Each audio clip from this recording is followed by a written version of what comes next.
인사가 만사란 얘기가 있지 않습니까? 김민석을 통해서 얼마나 지금 이재명의 민주당, 이재명의 대한민국이 국민을 위한다고 하면서 결국은 자기 사람 심고 문제가 있는 사람, 국민들이 바라보는 청문회에서 아무런 자료도 내지 않고 사실상 내지 않은 거죠. 산무지 않습니까? 자료도 없고 증인도 없고 참고인도 없는 상태에서 또 어떻게 얘기합니까? 문제를 제기하는 주진우 의원 같은 사람을 입틀막하는 작태를 보이고 있는 청문위원을 청문하고자 하는 그런 황당한 일이 벌어지고 있는데 문제는 김민석 후보자에 대한 청문회는 이틀 끝났지만 국민의힘이 여러 가지 문제를 계속 제기하고 있습니다. 저는 중요하다고 봐요. 아니 이틀이 중요한 게 아니라 얘네들은 이틀만 버티면 된다고 하고 문제 제기하는 사람을 이틀만 하고 이틀막 하는 청문회를 하는 거 아닙니까? 근데 그게 아니라 계속 의혹은 끊임없이 제기를 해야 돼요. 김민석이란 사람이 얼마나 후한무치합니까? 그래요. 국민의힘이 이틀째 되는 저녁에 도망갔다는 거예요. 도망이 왜 갑니까? 본인이 자료를 안 내놓고. 그러면서 갑자기 장모 찬스 얘기하면서 자기가 증여세 냈다고 하는 거 아닙니까? 그러면 국민의힘이 도망가지 않았지만 도망갔다는 셈 치고 그럼 본인이 그 증거 내면 되잖아요. 근데 증거 못 내고 있지 않습니까? 그러면서도 뭐 자기는 굉장히 공적인 어떤 책임감을 가지고 살아왔는데 국민 눈높이에 못 맞춰서 뭐 송구하다는 궤변을 쏟아냈는데요. 여튼 지금의 17개 장관 후보자에 대해서 봤을 때 제가 느끼는 건 뭐냐. 지금 이 분들에 대해서 이제 국민들이 하나하나 따지고 봅니다. 우선적으로 저희가 뭐 17명에 대해서 지금 여기서 다 얘기할 건 아니고요. 우선적으로 그냥 눈에 띄는 사람들, 한성숙이라는 중기벤처부 장관 후보자가 있습니다. 이분이 네이버 출신 대표거든요. 근데 돈이 많더라고요. 돈 많은 건 죄가 아닙니다. 열심히 살아가지고 돈이 많은 건 뭐 어떻게 보면 열심히 살고 그랬으면 부러워하면서 인정을 하고 박수 칠 일이죠. 근데 저는 다 떠나는데 근데 이분이 왠지 네이버 하면 주식 같은 건 많을 것 같은데 집 부자예요. 집이 많습니다. 종로구 삼청동에 단독주택이 있고요. 또 송파구 잠실동에 아파트. 아무래도 이거 재건축 아파트 같은데 그거 있고 경기도 양평군에 단독주택도 가지고 있어요. 와 이게 뭐 공시지가니까 15억짜리, 27억 4천짜리, 6억 3천짜리 하면 규모가 제법 되는 겁니다.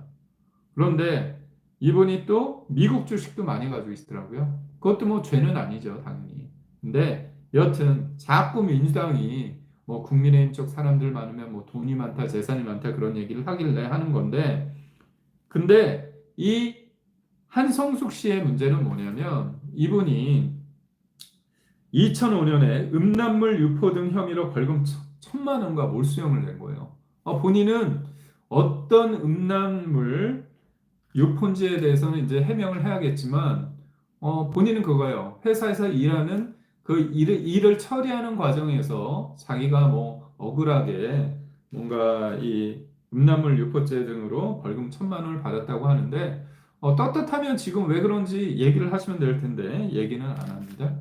그리고 정동영 통일부 장관 편법 이 후보자 이분은 통일부에서 통일을 없앤다고 하지 않습니까? 황당한 게 이게 작년에 김정은이 뭐라고 했냐면 본인 이제 통일 지우겠다고 적대적 두 국가론을 얘기했습니다. 그러다 보니까 통일하던 임종석 전 비서실장 그리고 또 통일 할 법한 정동영 이 후보자도 통일 얘기를 또 빼겠다는 거예요. 참 그 북한이 하고자 하는 대로 이렇게 따라간다는 게 좀 당혹스럽습니다. 근데 이 정동영이라는 이분 편법으로 농지 취득을 한 논란도 있고요. 그리고 자기 와이프, 그다음에 두 아들이 태양광 관련해서 사업을 하는데 이 태양광 관련해서 이 사업 컨설팅하는 업체에 대해서 뭔가 국가가 세금으로 지원할 수 있는 그런 관련 법도 냈어요. 이해 충돌이 되는 겁니다. 그리고 또 어떤 분이 있습니까? 조연 외교부 장관 후보자. 이분은 아들이 아빠 찬스를 통해서 그 한강변에 있는 아파트를 사는데 갭투자로 하고 또 증여를 해서 삽니다. 18억 정도에 사는데 갭투자하고 한 10억 가까이 있는 돈을 받아가지고 본인은 제가 알기로는 한 3, 4억 쓰고서 그 아파트를 삽니다. 근데 그 아파트가 지금 30억대가 넘어요. 그렇다면 지금 이재명 정부 때 어떻게 해야 합니까? 레버리지 이렇게 해가지고 내가 버는 능력이 있으니까 갚을 능력이 있으면 번만큼 갚을 능력이 있거나 담보물이 있어서 은행에 대출받아서 하고 싶은 사람을 싹 못하게 했잖아요. 현금이 많거나 아버지 찬스, 부모 찬스 쓸 수 있는 사람, 갭 투자하는 사람은 집을 사라는 거예요. 그런데 이재명 정부의 부동산 정책가 완전히 반대로 가는 그런 사람이 돼 있는데 이 사람은 또 무슨 얘기를 했냐? 예전에 이런 식으로 투기하면 안 된다고 얘기까지 했는데 뭐 아빠 찬스 쓰면 안 된다 그런 취재를 했는데 몇 개월 후에 실질적으로는 자기 아들한테 이렇게 했다는 내로남불의 전형을 보여주고 있고 또 이분이 2019년도 2월에 더불어민주당에 개최하는 강연에서 미국은 뭐라고 표현하냐? 항상 새로운 이민자가 유입된다. 어떻게 보면 자발적 노예를 기반으로 한 나라다. 자발적 노예. 이민자가 자발적 노예인가요? 참 이분 생각이 어떻게 되는지 잘 모르겠습니다. 그리고 과기부의 배경훈 후보자 같은 경우 과기부 장관 이분은 복무기간 때 대체 복무기간 때 해외 학위를 따요. 학위를 수료해요. 그러니까 삼성 팰레스라고 현재 이제 한화 시스템 등에서 전문 연구위원으로 대체 근무를 했습니다. 이과 쪽은 이제 대체 복무를 하잖아요. 근데 이분이 같은 기간에 미국 서던 캘리포니아 경영학 석사 MBA를 하고 그다음에 스탠퍼드대 대학원 과정을 마쳐서 이게 그럼 대체 복무를 한 겁니까? 안 한 겁니까? 그런 논란이 있죠. 그리고 또 세상 굉장히 편하게 사시는 분이 있는데 권오을 보훈부 장관 후보자 같은 경우는 겹치기 월급이 있어요. 자기 아내도 그렇고 본인도 그러는데 전국에서 돌아다니면서 여러 직업을 가지고 있고 동시에 겹치기 월급을 받고 있습니다. 근데 이분이 2023년에서 24년에는 부산 물류회사, 경기 의정부대학, 서울 종로구 인쇄업체, 서울 강남구 산업역 자재 전문 기업 등에서 비슷한 시기 월급을 받습니다. 이분이 홍길동인가요?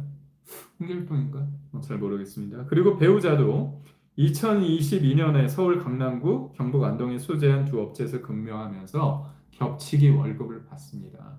그런데 이 배우자가 실제 일을 해서 근로를 해서 정당한 노동의 대가로 받은 건지 아니면 권오을 후보자를 보면서 아내한테 일종의 준 스폰이 아닌 건지를 보는데 최근 이런 부분에 대해서 논란이 되니까 권오을 후보자는 뭐 커피 한 잔 마시면서 그렇게 했다 이런 얘기를 합니다.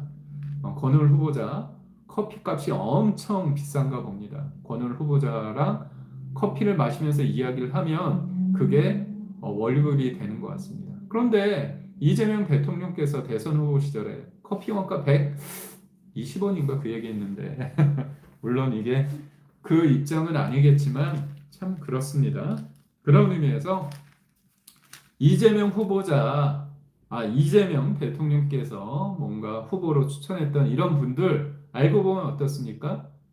경력보다는 전과가 있는 경우도 있고 의혹이 기본적으로 몇 가지는 있어야지 이렇게 지명이 되는 것 같습니다.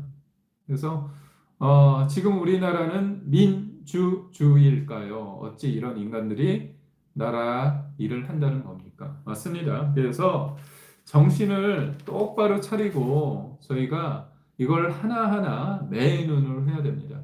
그리고 저는 여러분께 부탁드리고 싶은 말이 있어요. 뭐냐면 지금 국민의힘이 조금 많이 부족하고 변화해야 되고 많이 혼나고 있습니다.